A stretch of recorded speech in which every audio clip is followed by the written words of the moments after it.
It's the first movie to ever be entirely shot on these IMAX cameras. They're just big Yeah. and they're very loud. They had to design this blimp system that goes around the camera in order to muffle the noise so that the actors can actually have a dialogue scene. Stuff like that is where I look at it like from an indie film perspective. Like, how do you pull this off, right? Like, you have to invent ways to make this film. Welcome to Off the Lot, the podcast for filmmakers building careers outside the studio system.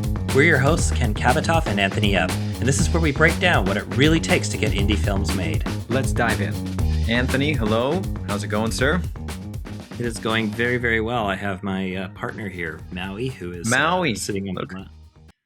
Yeah, Maui wants to be a part of this episode. That sounds great. Yeah, we love Maui. Maui wants to wait to watch this on YouTube, but he wants to be part of it. So exactly. Well, for those that are not seeing this on YouTube, Maui's a very, very cute cat. So, let's dive into it, because I think this is going to be a little bit of a departure from what we usually do on this show. But I think given the circumstances with this massive movie that's out in the world right now and has everybody talking, we wanted to review the Odyssey and just talk about that. And also, look, in some ways, it's like the ultimate indie movie. Christopher Nolan started as an indie filmmaker, right, with Following. And he also just has a very hands-on indie approach to the studio films that he makes. And this one just happens to be one of the biggest movies ever made. But look, it's all shot on location. There are like very few stages. He kind of used the resources that he had. He had a lot of resources, but there is an indie filmmaker mindset to this film. But we thought, it would be fun to just get into the Odyssey, because you and I also haven't talked about what we each think of this film. And so this is a full-on spoilery review. So if you have not seen the film, come back to this episode after you've seen it, and you'll hear what we think. But why don't we dive in?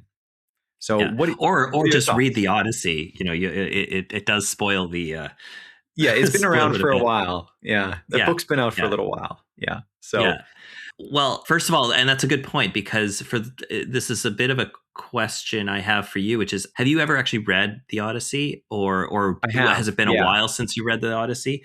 No, I read the Odyssey as a kid, and it's one of my favorite stories of all time. I know I'm not the only one saying that, but like when I was a kid, I was actually obsessed with the Odyssey, and to the point where ABC has a 2-part miniseries starring Armand Asante that came out in 1997. I was obsessed with this thing. I love that show so much. It's when you say the Odyssey, that's what I would think of all the time for the last 30 years. So I love the Odyssey. And also, if you have a chance, just go back and watch that ABC miniseries, because it's really, really well done. It's so good. And but we're going to talk about the new version, Christopher Nolan's version. The new version, the remake. So I went to see this last week. And I went to see it in IMAX. And did you see it like IMAX 70 mil in Langley? Yeah. Okay, Richmond. So I saw it at the Richmond 70 mil.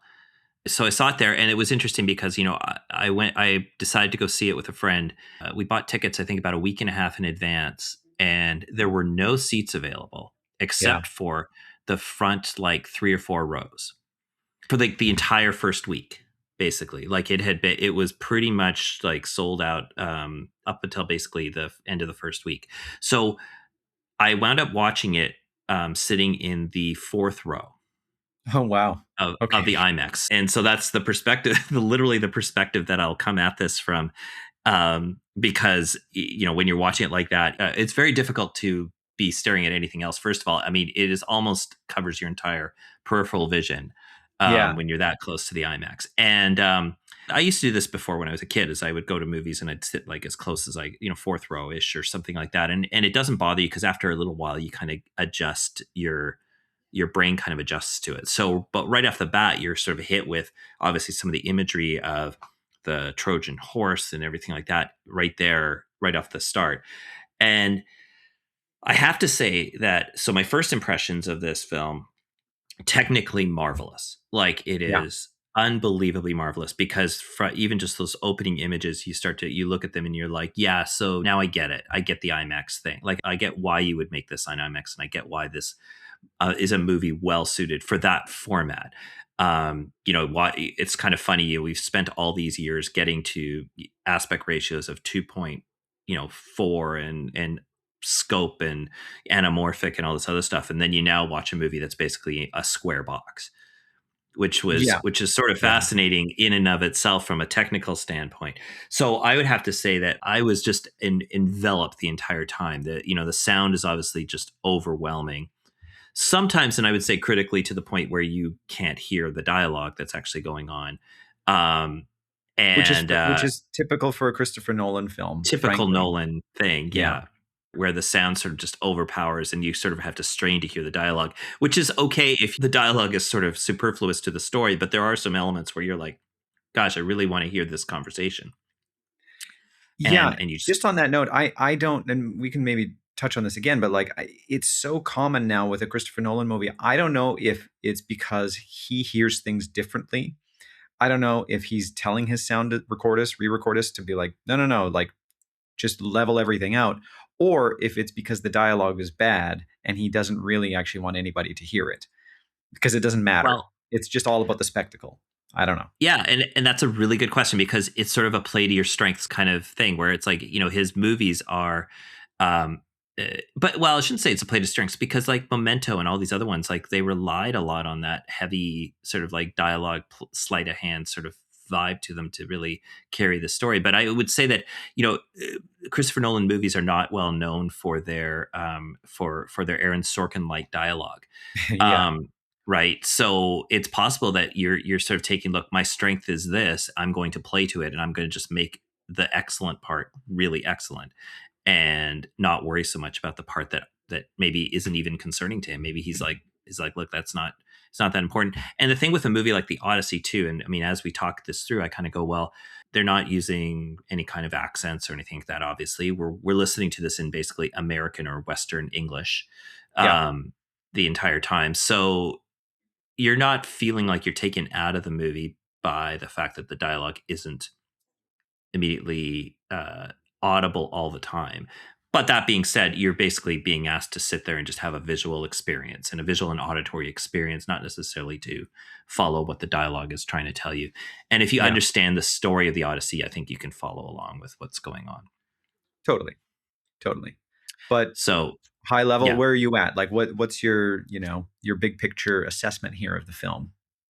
I really enjoyed it. I have to say it's one of those movies I'm like, this is an epic film. I'm glad that this film has been made. It is a very interesting distillation of the story, kind of taking some of the highlights of Hmm. the Odyssey, and even for a nearly 3 hour movie, it definitely feels like it kind of compresses a lot of that into the 3 hour movie and focuses on one unique sort of theme riding throughout, which I didn't really pick up on until I think until they get to the Cyclops. I started to go, wait, this isn't a hero movie. This is kind of a regret movie. It feels like this is like a trauma movie in a way where it's like, because you're dealing with a lot of this these people don't always act nobly.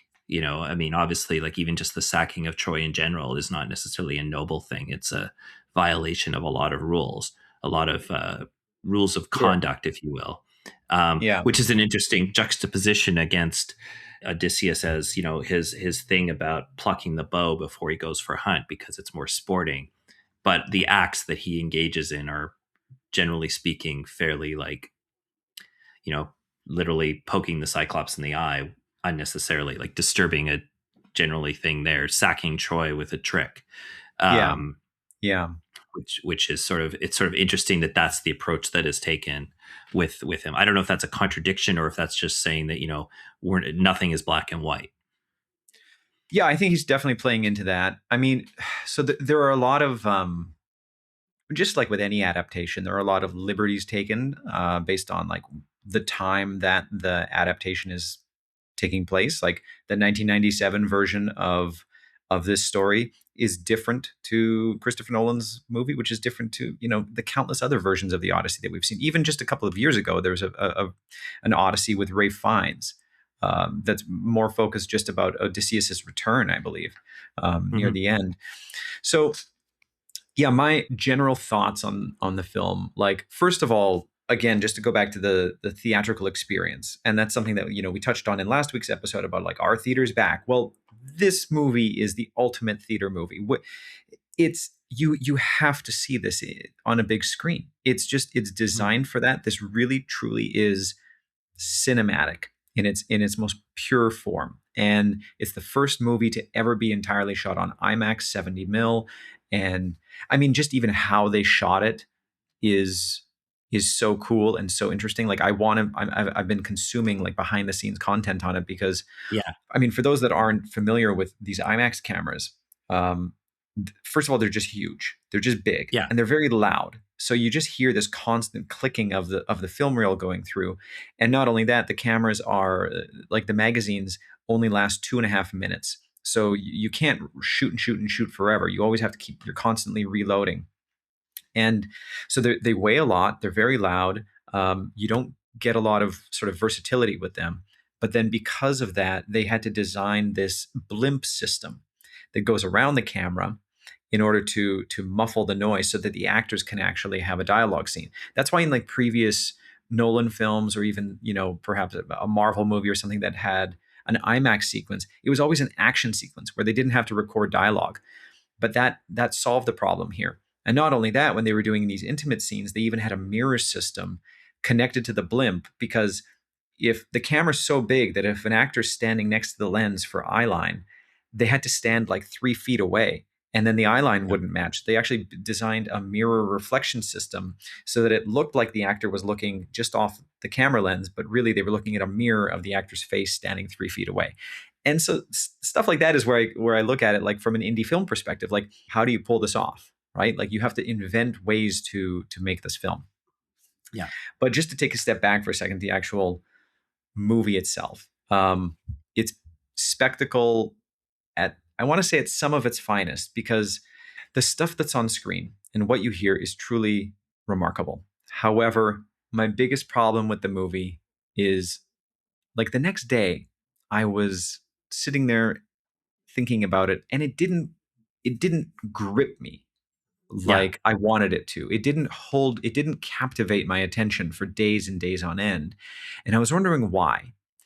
And what I realized is it's just so, this is just my take on Christopher Nolan films in general, but it's very consistent with every other Nolan film in my mind, is that there isn't any heart. There just isn't any heart in this movie.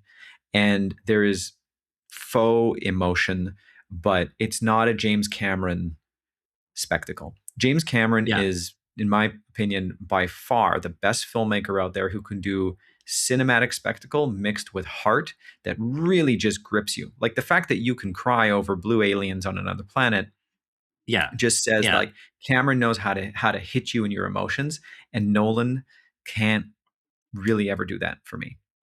Yeah, that was always the thing of it's the Spielberg Lucas sort of like their two things, which I think it was like Spielberg, it's where's the fun, and Lucas was where's the heart, or vice versa. Yeah. And the Christopher Nolan film is fun.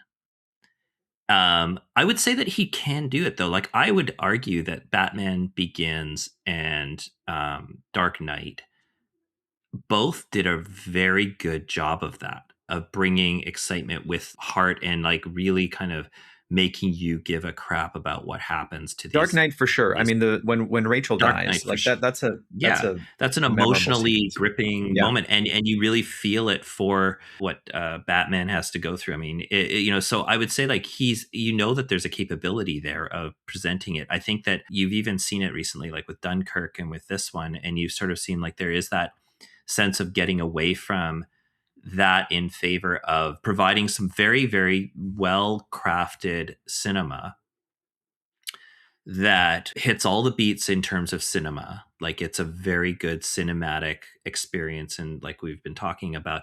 But I fully agree with you in that I watched the film. I left the theater. I went, wow, that was amazing to watch, amazing film to watch.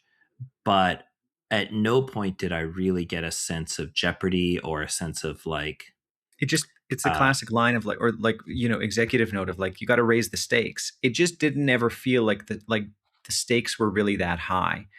And Yeah. I'll let you finish, but I do want to dive in. I have a theory on why that's the case, but go ahead. Sorry. No, that's what it is. I think it's like he's telling us plot points, and he's Yeah, giving us motivations to get to each next plot point. But at no point am I thinking to myself, I'm not even feeling for the characters that don't make it. Like I want to, there's that sense of like, oh, you really you want to cheer for something, you want to root for something, you want to at least yeah. see a result that matters. And I just at some point you're like, I enjoyed the movie. I don't feel like it was too long. I don't feel like I wasted my time watching it. I just didn't. I left the theater and went, okay, you know, that was Yeah, cool. That was fun. yeah, yeah. I'd even consider seeing it again because it was interesting.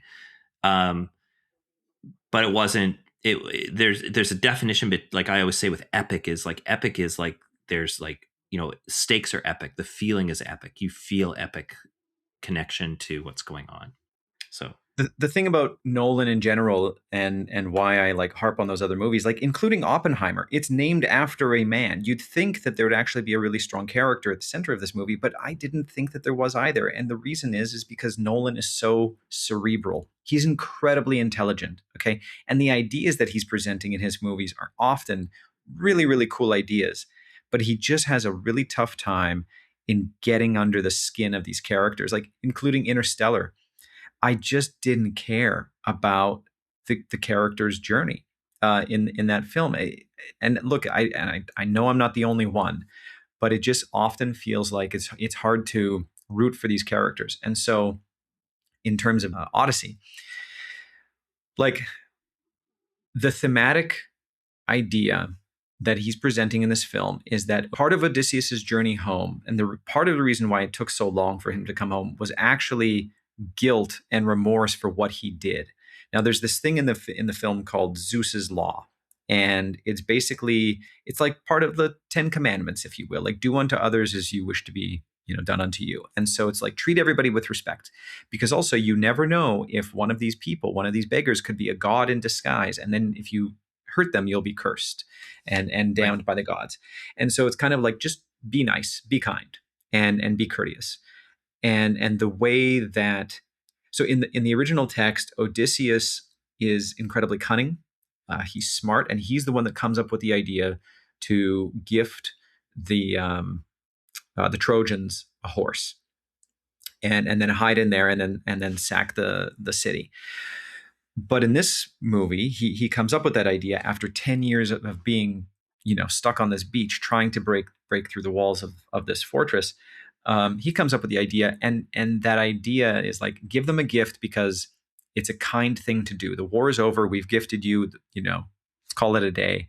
And that gift is part of Zeus's law, right? It's like they use their kindness as an advantage to end up killing all of these people. And Yeah. in the first version of the battle, we see it from Odysseus's perspective and the Asians' perspective of like, we're killing the bad guys and we're taking over the city, and we're victorious. But then later in the movie, when he's recounting this to Penelope, to his wife, which is a great scene, but when he's recounting it, you really feel the guilt and in this, and that's what he's really harping on, is like, we took advantage of Zeus's law to ruin society. And Yeah. Nolan's talking about society today. Obviously, there are a lot of like contemporary ideas that are being mixed into this text. So on paper, it's a really good cerebral idea that I couldn't come home because I was guilty, and that was part of the reason why all of this happened. I don't deserve to be here. I'm one of the reasons why society is falling apart. Cool, very cool. However, nobody cares about that, Mhm. is my argument. Like, there's a reason why Save the Cat, the classic screenwriting book, why a lot of these scenes in Save the Cat actually work. And they're there for a reason. And some of them are cliche, but it's our job as storytellers to take the cliche, turn it on its head, and give the audiences something that's familiar but unique. And so what I'm getting at here is that it just would have been so much stronger if Nolan, in my opinion, stuck with the text and just had Odysseus want to come home and see his family. Mhm. Like, if the whole movie was him going like, no, I need to get home and see my wife and kid because I haven't been home now in 20 years and I need to be with them and take over Ithaca again and root out the suitors. it's the ultimate classic. I mean, the text is 2,700 years old. It's like the first time that this kind of happened in a story, so it's okay to be faithful to it. But Nolan often gets criticized for, like, so many of his movies are just about like the husband needing to somehow get back to his wife and kids, like Inception, right? Yeah. This isn't the first time that this has happened. Yeah, So he's fantastic at world building. totally. And you raise a good, like, it's almost that idea of like, you hide the medicine in the candy. Like we all understand the idea of I need to get home. If he just had that idea, he would drive the story. Because what's happening right Yeah. now in this version of the Odyssey is Odysseus actually isn't driving the story. He's just reacting to what they deem to be like uh, elements from the gods. So thunderstorms, winds, and and that kind of thing. The other thing that's different in this version versus the original text is that in the original text, when they reach, I want to say it's Polyphemus, the Cyclops, a lot of that is largely plays out the same, and it's very good. That Cyclops sequence is really cool in this movie, and the way they pulled off the Cyclops with animatronics and Bill Irwin as an actor, and then some CGI is great. But in the original book, what happens is just as they're about to leave, and the Cyclops is screaming and crying and calling out after they've damaged its eye. Odysseus, he at first tells the Cyclops that he's no name, he has no name, and then just as he's leaving, he says, "I'm Odysseus," and he has this hubris, and he doesn't. I don't know if they knew if they know at the time that Polyphemus is Poseidon's son. So Polyphemus starts praying to his father to Yeah. kill Odysseus and stop his voyage home, and that's ultimately what leads to this Odyssey. Yeah. But it's the hubris against the gods that causes Odysseus to do this, and obviously Nolan didn't do that in this version. He didn't want No. Odysseus to come across as too full of hubris against the gods. But because of that, it kind of just felt like there weren't any motivating factors for Odysseus in this whole journey home, because he definitely wasn't Yeah. going like, I need to get back to my family right now. No, and that's a really good point, because you sort of get this sense of like he's just being cruel for the sake of being cruel. They always say, like, the save the cat thing of like of the character learning something along the way, like becoming what he needs to be or she needs to be in order to actually return home, but then returns home never the same. And there's this sense that like the idea of being anonymous meant that the gods couldn't punish him, right, for these sins, and that is something that's left out of there. And I remember thinking to myself at that point, I was kind of like, they didn't need to do any of that, right? Like they didn't need to Yeah. hurt him at all. Like I never got that sense of, I was like, why aren't they figuring out a different way through? I mean, unless they Yeah. had to kill him because but he wasn't really, again, the I story, mean, he but did also even eat if a you're just couple watching, of them, but yeah, I got that sense from there that it was just like, it was cruelty for cruelty's sake. yeah, And maybe that's part of it. It's like, because even just the whole battle at Troy is sort of feels like they're killing innocent people for um, sure, for sure. as well as the soldiers.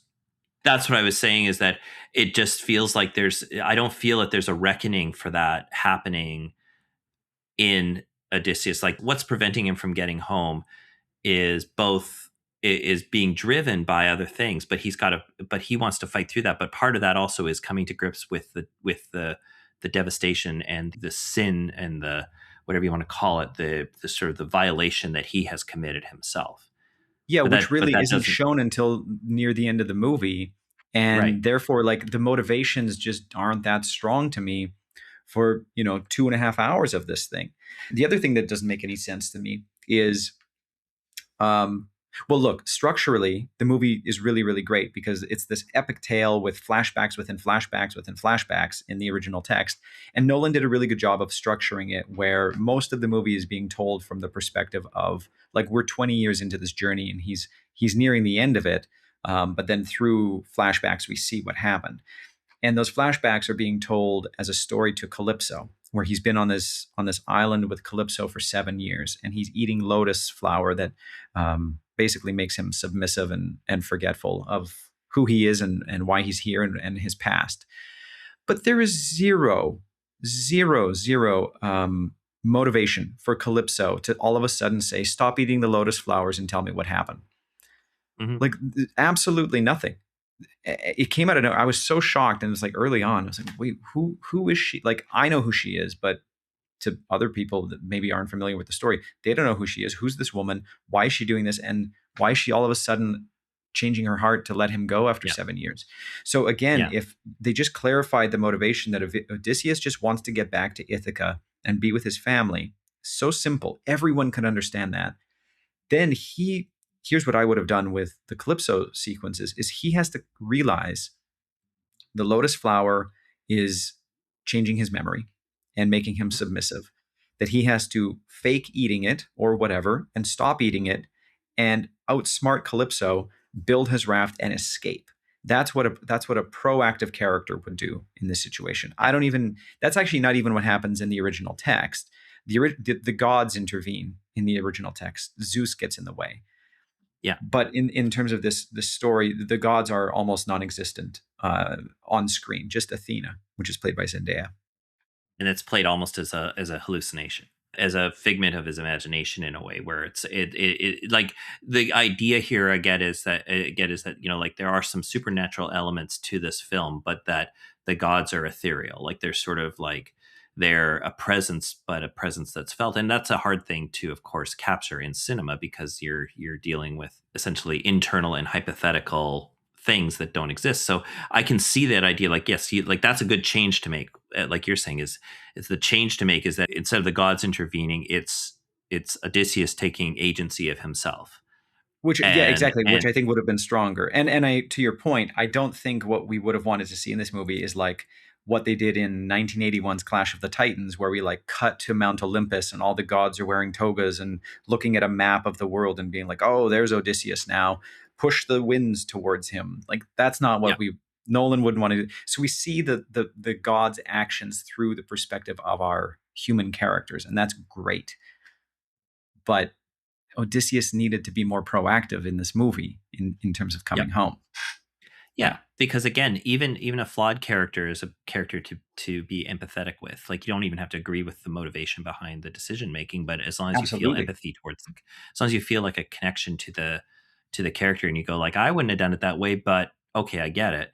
Um, then it goes from there. And that was definitely one of the criticisms I had. I was kind of like with the whole with the Calypso bit. It's kind of like, I like the convention of doing it where he's recounting his memory is being kind of clouded by the lotus flower, but I was looking for that moment where he makes that decision that he's like, I'm no longer going to try to mask my pain. I'm no longer going to try Yeah. to make myself feel better about it all. I'm going to actually confront that and accept it and accept my fate. And because what I really want is much more important. Like the drive to get back to Ithaca is so much stronger than the drive to basically live comfortably, if you want to call it that. And that's actually really universal, right? Like, this is the Mhm. idea of like, we sit around watching Netflix all day, or we go and make a movie. You know, if Yeah, you, yeah. it's like I like or that. you actively go and make a movie. Like, you could sit around and just, let the entertainment be given to you, or you can be an active participant in telling the story. Yeah. Yeah, And it's true. So, well, okay, so now um let's talk about the Ithaca sequences, because we haven't really touched on Anne Hathaway, Tom Holland, Robert Pattinson, and everything going on with Penelope and the suitors. I've never actually been a fan of that whole storyline, like as far as the original text and the other versions of the story. But this time around, I really, really enjoyed watching those scenes. I thought all of all of them were great as far as performances. Tom Holland and Hathaway's, that's one of my favorite performances from her, even though she had very little to work with. All right, she was just a yeah. classic, like, woman who's been wanting her husband to come home for 20 years and hasn't really done very much about it. Mhm. Like, come on, give her a little bit more. I know I'm not the only one that believes that, but Robert Pattinson, love that guy. He's so good. He's so good, and I just watched him in the drama as well. And like, no, I'm a huge Pattinson fan. The choices that he's made in the last 10 years are phenomenal. Yeah, like Twilight will be like a blip on Yeah, his biography, but it's so funny because he's always known as Edward, right? But I agree. Like, Robert Pattinson grows in my esteem every single film I yeah. watch of Every him. film, he just gets better and better. Yeah, Yeah. really interesting choices. So all of that was really cool.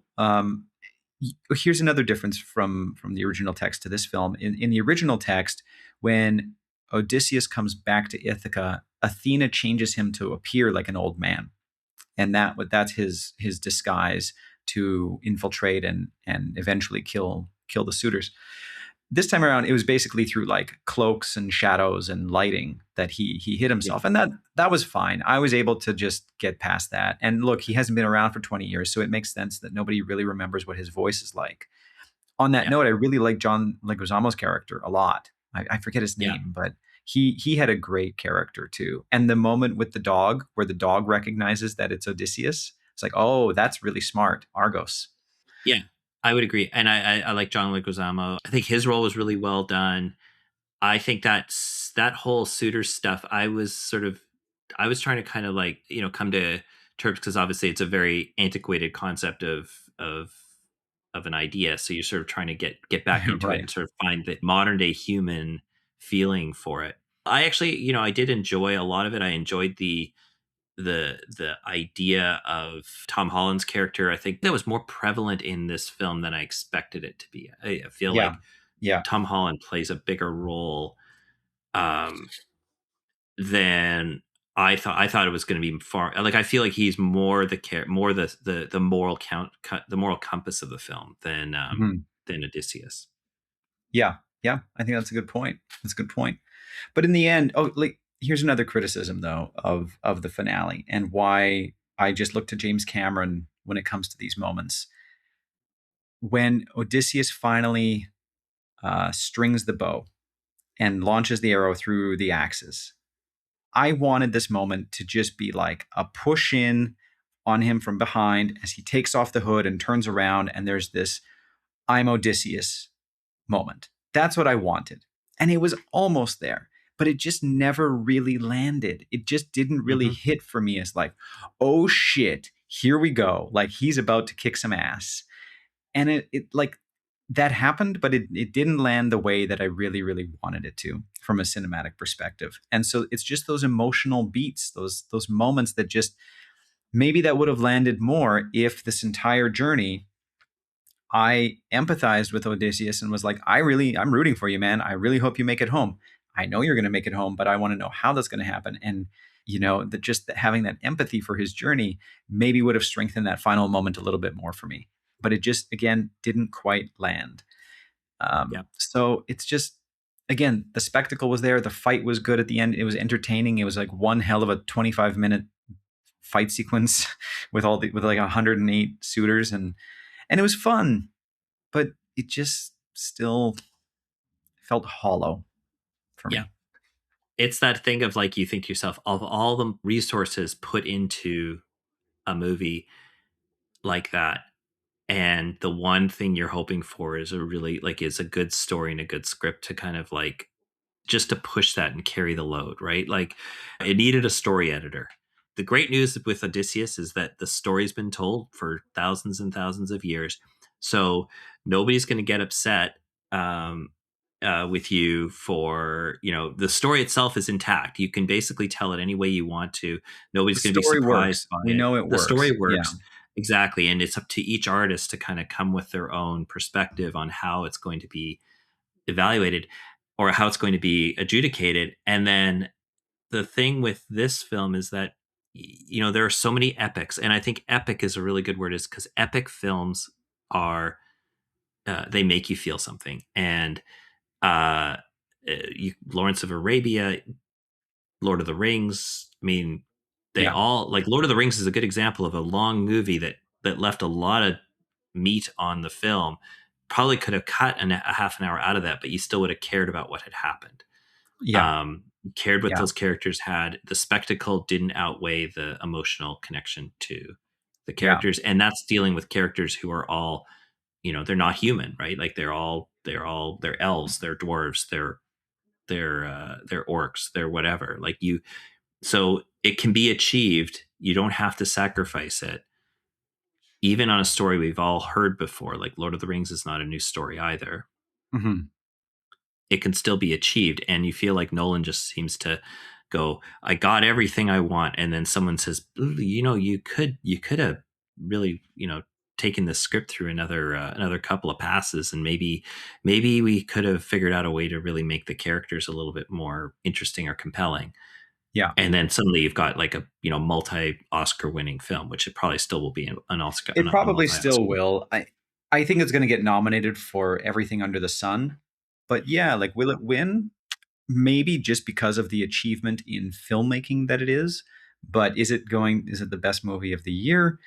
I mean, this is quite an incredible year for film, and we still have 6 more months to go. So Yeah, probably not, but it's definitely going to be best picture, best director, best actor. It'll get nominated for everything. It's going to win best sound for some reason, and he always does, and it'll win yeah, best score. And the score is great too. It's not this big, studio orchestral score. It's very small and intimate sounding, but it's so well used. And it's I always forget his name. Is it Ludwig Sorensen? yeah, No, yeah. I like, know who you mean.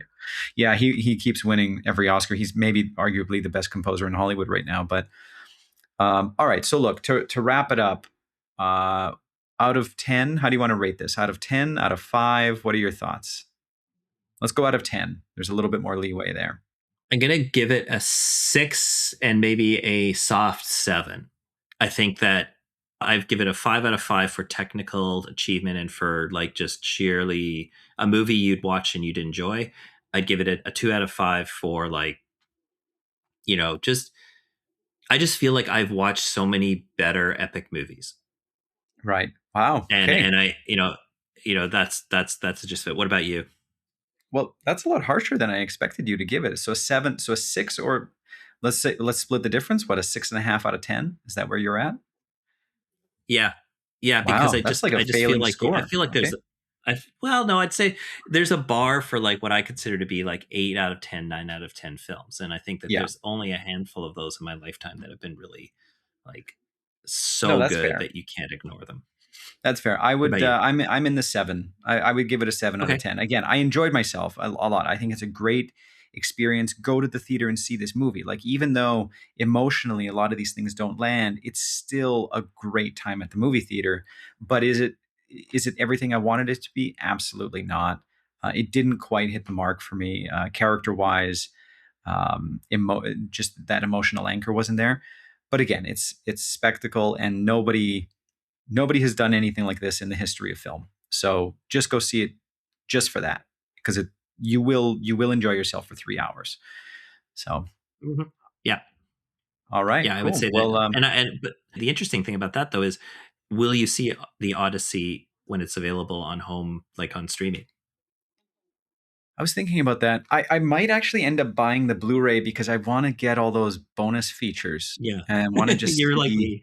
how it was made. I feel like that's almost more interesting to me now than the movie itself. Yeah, the special features are kind of like are kind of the reason for me to watch this, to get to get the 4K. Yeah, yeah. I feel like I'll probably geek out on that, and if hey, if I mean, that's what we do, right? So the special features are sometimes the winners. That's what we do. All right. Well, until next week, Anthony. We'll see you later. Until next week, have a great week. You too. Okay, so that's it for this week's episode of Off the Lot. We want to hear from you. If there are any topics you want covered or any questions you'd like answered, please email us at podcast.offthelot@gmail.com. You can also find us on Instagram and YouTube. Our handles are in the show notes. Be sure to like, follow, and subscribe. And share this with your friends. See you next week.